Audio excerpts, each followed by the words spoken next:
ఉభయ గోదావరి జిల్లాల పట్టభద్రుల ఎన్నిక కోసం స్వతంత్ర అభ్యర్థిగా జీవీ సుందర్ను పోటీలో నిలిపామని మాజీ పార్లమెంట్ సభ్యుడు జీవీ హర్షకుమార్ తెలిపారు.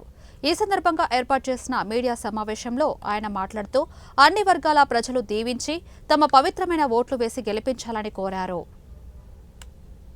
వర్గీస్ గారికి, అలాగే మా అన్న దేవరాజ్ గారికి, మధు గారికి, అలాగే రాహుల్, ఇంకా జోసెఫ్, మునిబాబు అందరికీ నమస్కారం. ఈరోజు మొదటిగా నేను ఏం మాట్లాడుకుంటున్నా ఉండిపోయాను. ఎనీహౌ నువ్వు పెద్ద మనసు చేసుకున్నది కాబట్టి నేను డెఫినెట్గా నీ యొక్క బాధ్యత నేను తీసుకుంటాను. పొలిటికల్ బాధ్యత డెఫినెట్గాను నాన్నతో పాటు నేను కూడా తీసుకుంటాను డెఫినెట్గా.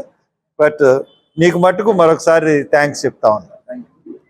వన్ థింగ్, ఈ రోజున రాష్ట్రంలో పరిస్థితులు ఏ రకంగా ఉన్నాయో మనందరికీ తెలుసు.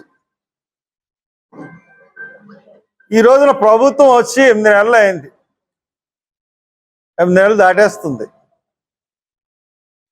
ఈ రోజున పేద ప్రజలు కానీ లేకపోతే ప్రభుత్వం మీద ఆధారపడుతున్న వర్గాలు కానీ చాలా దారుణంగా నష్టపోయి ఏమీ తోచని పరిస్థితుల్లో ఈ రోజున ఉన్నాయి.